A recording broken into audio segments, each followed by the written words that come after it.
믿을 수 없는 일이 일어났습니다. 세계은행 고위 회의에서 한국이 미래라고 선언됐습니다. 단 7분짜리 영상에 세계 지도자들이 침묵했고 노르웨이 총리는 눈시울을 붉혔습니다. 미국은 회의 도중 실시간 메모를 보내며 분석 요청했고 그 영상 속 주인공은 충청도에 사는 78세 할머니였습니다. 사연 시작 전에 오른쪽 밑에 구독 한번 눌러주세요. 시작하겠습니다. 저는 그날 워싱턴 DC에 있었습니다. 세계은행 본부 건물 13층 회의실, 거대한 타원형 테이블을 둘러싼 각국 대표들의 얼굴이 보였죠. 83개국에서 온 장관들과 고위 공무원들이 모인 자리였습니다. 회의실 안은 묵직한 침묵이 흘렀어요. 에어컨 소리만이 희미하게 들릴 뿐이었죠.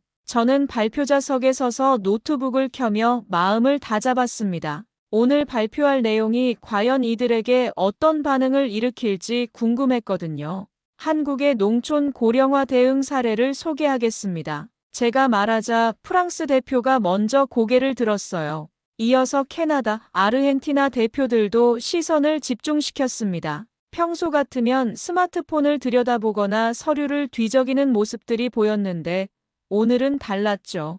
독일 보건부 장관은 팔짱을 끼고 있었고 일본 후생 노동성 차관은 펜을 돌리며 기다리고 있었어요. 또 다른 디지털 헬스케어 이야기겠지라는 표정들이었습니다. 사실 이런 국제회의에서 아시아 국가들의 IT 성공 사례는 이제 식상할 정도였거든요. 하지만 저는 확신이 있었습니다. 오늘 보여드릴 이야기는 단순한 기술 자랑이 아니라는 걸 말이에요. 스크린에 첫 번째 슬라이드가 떴을 때 회의실 분위기가 미묘하게 바뀌는 걸 느꼈습니다. 충청남도 홍성군의 한 작은 마을 이야기입니다. 저는 천천히 말했어요. 그 순간 노르웨이 총리가 안경을 벗어닫기 시작했고 프랑스 대표는 등을 곧게 펴고 앉았습니다. 뭔가 다른 이야기가 시작될 거라는 직감이 든 모양이었죠. 회의실 뒤편에 앉은 세계은행 직원들도 수군거림을 멈췄어요. 평소 이런 발표 시간이면 졸거나 딴 일을 하는 사람들이 많았는데 오늘은 모두의 시선이 스크린을 향하고 있었습니다. 저는 깊게 숨을 들이쉬며 두 번째 슬라이드로 넘어갔어요. 이곳은 홍성군 광천읍의 한 마을입니다. 스크린에 나타난 건 평범한 농촌 마을의 모습이었어요. 기와지붕 집들 사이로 좁은 골목길이 이어지고 마을 한가운데에는 30년도 넘어 보이는 노인회관이 자리 잡고 있었죠. 저는 회의실을 둘러보며 말을 이어갔습니다. 인구 247명, 그중 65세 이상이 178명인 마을이에요. 전형적인 초고령 농촌 지역이죠. 캐나다 대표가 고개를 끄덕였어요. 자신들도 비슷한 문제를 겪고 있다는 표정이었습니다. 문제는 이곳에 병원이 없다는 거였습니다. 제가 다음 슬라이드를 넘기자 마을 지도가 나타났어요. 가장 가까운 종합병원까지 차로 40분, 대중교통으로는 2시간이 걸리는 거리였죠. 응급 상황이 생기면 골든타임을 놓치기 일쑤였어요. 그때 독일 대표가 몸을 앞으로 기울였습니다. 우리도 똑같은 상황이군요. 작게 중얼거리는 소리가 들렸어요. 저는 속으로 미소 지었습니다. 이제 관심을 끌기 시작했구나 싶었거든요. 그래서 2023년부터 실험을 시작했습니다. 스크린에는 노인회관 내부 모습이 나타났어요. 낡은 벽면에 설치된 작은 카메라들과 손목시계 모양의 센서들이 보였습니다. AI 기반 건강관리 시스템을 도입한 거죠. 일본 차관이 펜을 멈추고 고개를 들었어요. 또 다른 원격 의료 시스템인가요? 하는 표정이었습니다. 하지만 저는 고개를 저었어요. 이건 좀 달랐습니다. 시스템의 핵심은 기술이 아니라 사람이었어요. 저는 다음 슬라이드로 넘어가며 말했습니다. 스크린에 한 할머니의 모습이 크게 떴을 때 회의실이 순간 조용해졌어요. 78세 박말순 할머니의 환한 미소가 모든 대표들의 시선을 사로잡았습니다. 이분이 바로 이 시스템의 중심에 계신 분입니다. 저는 할머니의 사진을 가리키며 설명했어요. 기술을 사용하는 사람, 그리고 그 기술로 도움을 받는 사람 모두의 이야기죠. 노르웨이 총리가 안경을 다시 쓰며 화면을 유심히 바라봤습니다. 프랑스 대표는 메모를 하기 시작했고 아르헨티나 대표는 휴대폰으로 사진을 찍고 있었어요. 분위기가 완전히 바뀐 걸 느낄 수 있었습니다. 할머니의 하루 일과를 보여드릴게요. 저는 영상 재생 버튼을 눌렀습니다. 그 순간부터 회의실의 모든 시선이 스크린에 고정되었어요. 83개국 대표들이 숨소리마저 죽이며 집중하기 시작했습니다. 영상 속 박말순 할머니는 새벽 6시에 눈을 뜨셨습니다. 저는 화면을 보며 설명했어요. 매일 아침 할머니는 이렇게 시작하세요. 할머니가 노인회관으로 향하는 모습이 카메라에 잡혔죠. 지팡이를 짚고 천천히 걸어가시는 뒷모습이 왠지 애잔했습니다. 회의실에서 독일 대표가 몸을 앞으로 기울였어요. 저희 어머니와 비슷한 연세시군요. 작게 중얼거리는 소리가 들렸습니다. 저는 고개를 끄덕이며 영상을 계속 재생했어요. 노인회관에 도착하시면 가장 먼저 하시는 일이 있습니다. 화면 속에서 할머니가 벽면에 설치된 모니터 앞에 서셨어요. 그리고는 자연스럽게 얼굴을 화면에 비추셨죠. 그냥 얼굴만 비추시면 돼요. 순간 프랑스 대표의 눈이 커졌습니다. 안면 인식인가요? 저는 고개를 저었어요. 더 정교합니다. 얼굴 색깔, 표정, 눈동자 움직임까지 종합적으로 분석하거든요. 할머니가 손을 모니터 옆 센서에 올리자 숫자들이 화면에 떠올랐습니다. 체온 36.4도, 맥박 분당 72회, 혈압 1만 3085, 자동으로 측정되는 거죠. 할머니는 손만 올리시면 됩니다. 그때 놀라운 일이 벌어졌어요. 화면 속에서 의사 한 분이 나타나 할머니께 인사를 건넸습니다. 말순 할머니, 안녕하세요. 실제 의사가 실시간으로 영상통화를 하고 있는 거였어요. 오늘은 좀 피곤하시죠? 의사가 할머니의 얼굴을 보며 물었습니다. 할머니는 깜짝 놀라시며 대답하셨어요. 어떻게 아셨어요? 얼굴색이 평소보다 조금 어둡고 눈가에 피로가 보여요. 노르웨이 총리가 안경을 벗고 화면을 더 가까이 들여다봤습니다. 정말 신기하군요. 어떻게 그런 걸 알 수 있죠? 저는 잠시 영상을 멈추고 설명했어요. AI가 할머니의 평소 데이터를 학습한 거예요. 6개월간 매일 아침 측정한 데이터를 바탕으로 오늘의 컨디션을 분석하는 거죠. 일본 차관이 펜을 들고 열심히 메모하기 시작했습니다. 더 놀라운 건 이거예요. 저는 영상을 다시 재생했습니다. 의사가 할머니께 말씀드리고 있었어요. 어젯밤에 잠을 잘 못 주무셨나요? 심박수 변화를 보니 새벽 2시경에 깨셨던 것 같은데요. 할머니가 깜짝 놀라며 대답하셨습니다. 맞아요. 화장실 때문에 깼어요. 그것도 알 수 있나요? 손목에 차신 센서가 수면 패턴을 모니터링 하거든요. 혹시 요즘 밤에 자주 깨세요? 캐나다 대표가 동료와 속삭이며 이야기를 나누고 있었어요. 우리나라 원격 의료와는 차원이 다르네. 아르헨티나 대표도 고개를 끄덕이며 집중하고 있었습니다. 영상 속에서 의사가 할머니께 조언을 드리고 있었어요. 오늘은 무리하지 마시고 오후에는 낮잠을 30분 정도 주무세요. 그리고 저녁 운동은 가볍게만 하시고요. 할머니는 고개를 끄덕이며 감사하다고 말씀하셨습니다. 이런 상담이 매일 이루어집니다. 저는 회의실을 둘러보며 말했어요. 할머니 한 분만이 아니라 마을 어르신 178분 모두가 이런 케어를 받고 계세요. 그때 독일 보건부 장관이 손을 들었습니다. 비용은 어떻게 되나요? 월 3만 원입니다. 우리 돈으로 22달러 정도죠.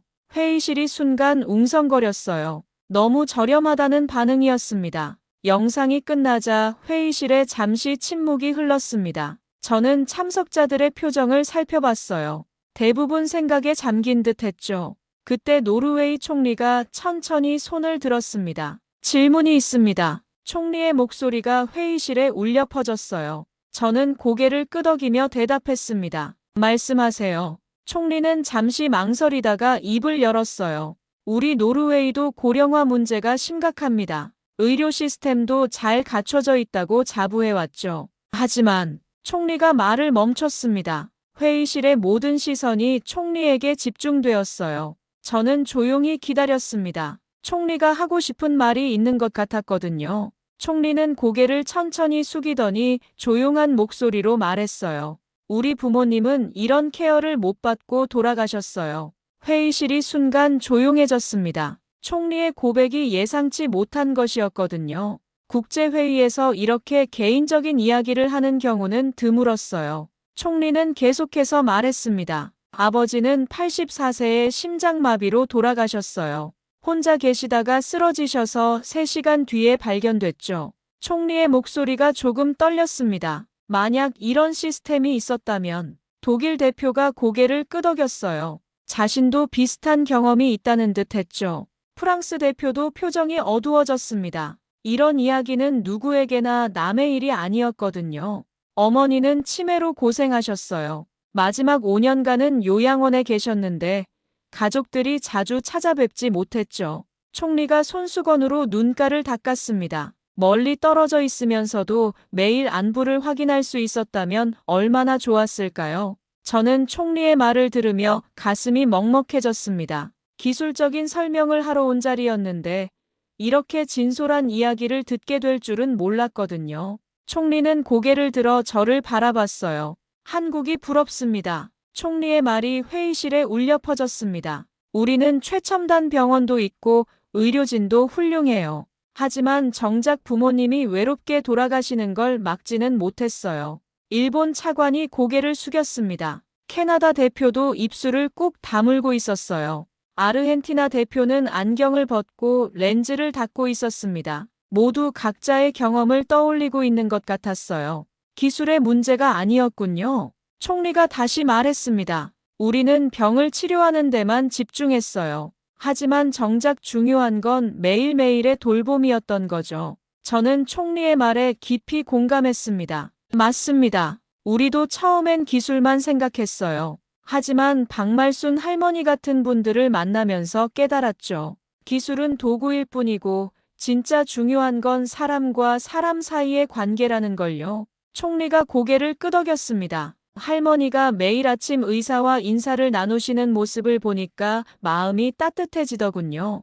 우리 어머니도 그런 분이 있으셨다면 지금이라도 늦지 않았습니다. 저는 총리를 바라보며 말했어요. 노르웨이에도 분명 박말순 할머니 같은 분들이 계실 거예요. 그분들을 위해 우리가 할 수 있는 일들이 있죠. 총리의 얼굴에 희미한 미소가 떠올랐습니다. 그렇겠네요. 기술을 배우는 것도 중요하지만 그보다 더 중요한 걸 배웠습니다. 회의실에 따뜻한 분위기가 흘렀어요. 처음으로 이런 국제회의에서 진정한 공감대가 형성되는 걸 느꼈습니다.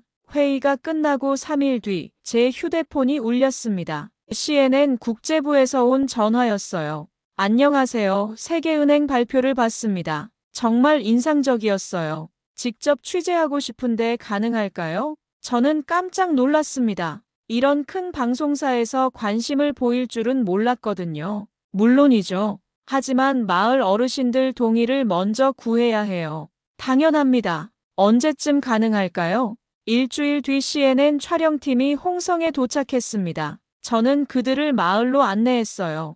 기자는 제시카 윌슨이라는 30대 여성이었고 촬영 감독과 음향 기사까지 총 5명이 왔습니다. 정말 조용한 마을이네요. 제시카가 차에서 내리며 말했어요. 마을 입구에는 광천읍 대동마을이라고 쓰인 낡은 표지판이 서 있었죠. 여기서 정말 그런 일이 일어나고 있는 건가요? 노인회관에 도착하자 박말순 할머니가 나오셨습니다. 평소처럼 검은색 조끼를 입고 계셨어요. 할머니는 카메라를 보고 조금 당황하시는 듯 했습니다. 이게 뭐야?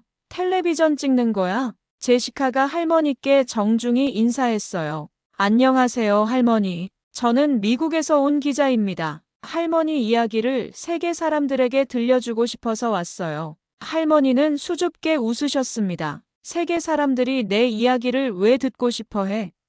할머니의 순진한 질문에 제시카가 미소 지었어요. 할머니가 하고 계신 일이 정말 특별하거든요. 다른 나라 사람들도 배우고 싶어 해요. 촬영이 시작되었습니다. 할머니는 평소처럼 모니터 앞에 서서 얼굴을 비추셨어요. 카메라가 할머니의 모든 동작을 가까이서 담고 있었습니다. 그냥 이렇게 서기만 해도 되나? 할머니가 물으셨어요. 네, 그냥 편하게 하세요. 제가 대답했습니다. 할머니가 손을 센서에 올리자 화면에 숫자들이 나타났어요. 제시카가 놀란 표정으로 화면을 바라봤습니다. 정말 자동으로 측정되네요. 그때 화면에 의사가 나타났습니다. 말순 할머니, 오늘도 건강하시네요. 할머니는 카메라가 있다는 걸 잊고 자연스럽게 대화하기 시작하셨어요. 선생님, 오늘 손님들이 왔어요. 미국에서 왔다는데. 의사가 화면을 통해 제시카를 봤습니다. 아, 그러시군요. 할머니가 유명해지셨네요. 할머니는 수줍게 웃으셨어요. 내가 뭐가 유명해져? 그냥 매일 하던 일인데. 제시카가 할머니께 질문했습니다. 할머니, 이 시스템 사용하기 어렵지 않으세요? 할머니는 고개를 저으셨어요. 어려울 게 뭐 있어? 그냥 카메라에 손만 대면 되는 걸. 그냥 카메라에 손만 대면 돼요. 할머니의 이 말이 카메라에 고스란히 담겼습니다. 할머니는 환한 미소를 지으며 손을 센서에 다시 올려 보이셨어요. 마치 아이에게 장난감 사용법을 가르치는 것처럼 자연스러웠습니다. 촬영 감독이 할머니의 표정을 클로즈업으로 담고 있었어요. 주름이 가득한 얼굴이지만 그 미소는 정말 따뜻했습니다. 제시카도 감동받은 듯 눈이 촉촉해졌어요. 할머니, 이 시스템이 생기기 전에는 어떻게 지내셨어요? 제시카가 물었습니다. 할머니는 잠시 생각하시더니 대답하셨어요. 그때는 아프면 혼자 끙끙거렸지. 밤에 가슴이 답답해도 누구한테 말할 데가 없었어. 지금은 어떠세요? 지금은 괜찮아. 매일 아침 선생님이 안부를 물어보시니까 든든해. 혼자가 아닌 것 같아서 좋아. 할머니의 솔직한 대답에 촬영팀 모두가 조용해졌습니다. 제시카가 마지막 질문을 했어요. 할머니 같은 분들이 더 많이 이런 도움을 받으셨으면 좋겠어요? 할머니는 당연하다는 듯 고개를 끄덕이셨습니다. 그럼 우리 같은 늙은이들도 사람인데 아프지 않고 건강하게 살고 싶지. 촬영이 끝나고 제시카가 저에게 말했어요. 정말 감동적이었습니다. 할머니가 이렇게 자연스럽게 기술을 사용하시는 모습이 놀라워요. 할머니뿐만 아니라 마을 어르신들 모두가 그래요. CNN 방송이 나간 뒤 일주일 또 다른 전화가 걸려왔습니다. 이번에는 일본 후생 노동성에서였어요. 안녕하세요. 저희도 현장을 직접 보고 싶습니다. 시찰단을 보내도 될까요? 저는 조금 의외였습니다. 일본은 고령화 대응에서 선진국이라고 자부하는 나라였거든요. 물론이죠. 언제 오실 예정이세요? 다음 주에 독일 대표단과 함께 가도 될까요? 일본과 독일이 함께 온다는 소식에 저는 긴장했습니다. 두 나라 모두 기술력과 의료 시스템으로 유명한 곳들이었거든요. 과연 우리의 작은 실험이 그들에게 어떻게 보일까 궁금했어요. 방문 당일 일본에서 5명, 독일에서 6명이 왔습니다. 일본 측에는 후생 노동성 국장과 대학 교수들이, 독일 측에는 보건부 차관과 연구진이 포함되어 있었어요. 모두 정장을 차려입고 진지한 표정이었습니다. 이곳이 그 유명한 마을이군요. 독일 차관이 마을을 둘러보며 말했어요. 하지만 표정은 그리 인상적이지 않아 보였습니다. 생각보다 평범하네요. 일본 국장도 비슷한 반응이었어요. 우리나라에도 이런 농촌 마을이 많은데 그들은 뭔가 특별한 걸 기대했던 것 같았습니다. 첨단 건물이나 로봇 같은 걸 말이에요. 노인회관에 들어가자 박말순 할머니가 반갑게 맞아주셨습니다. 어서 오세요. 또 손님들이 오셨네. 하지만 일본과 독일 대표들의 표정은 여전히 딱딱했어요. 할머니가 평소처럼 건강 체크를 시작하셨습니다. 얼굴을 비추고 손을 센서에 올리는 모습을 대표단들이 지켜봤어요. 이게 전부인가요? 독일 연구진 중 한 명이 물었습니다. 네, 이게 전부입니다. 제가 대답했어요. 그 순간 일본 국장과 독일 차관이 서로 눈을 마주쳤습니다. 뭔가 실망스럽다는 표정이었어요. 우리가 개발 중인 시스템이 훨씬 복잡한데 일본 교수가 작게 중얼거렸습니다. 화면에 의사가 나타나 할머니와 대화를 시작했어요. 할머니, 어젯밤 잠은 잘 주무셨어요? 응, 잘 잤어. 그런데 아침에 일어날 때 허리가 좀 아팠어. 혈압이 평소보다 조금 높네요. 스트레스 받으실 일이 있으셨나요? 할머니가 대표단을 가리키며 말씀하셨어요. 손님들이 와서 좀 긴장됐나 봐. 의사가 웃으며 대답했습니다. 그럴 수 있어요. 오늘은 무리하지 마시고 푹 쉬세요. 그때까지도 대표단들은 별다른 반응을 보이지 않았어요. 오히려 지루해하는 듯 했습니다. 하지만 다음 장면에서 분위기가 바뀌었어요. 다른 할머니 한 분이 급히 들어오셨습니다. 말순아, 큰일 났어. 영수가 쓰러졌어. 박말순 할머니가 깜짝 놀라셨어요. 뭐라고? 언제? 화면 속 의사가 즉시 반응했습니다. 지금 응급 상황인가요? 환자분 상태가 어떤가요?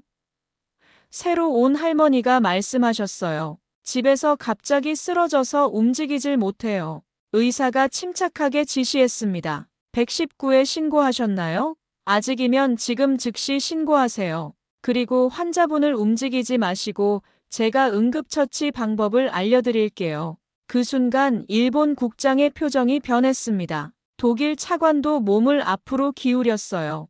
의사가 화면을 통해 실시간으로 응급 상황에 대응하는 모습이 그들에게는 충격이었던 거죠. 환자분 옆에 누군가 있나요? 맥박을 확인해 보세요. 의사의 차분한 목소리가 마을의 응급 상황을 이끌고 있었습니다. 일본과 독일 대표들은 아무 말도 하지 않고 그 장면을 지켜봤어요.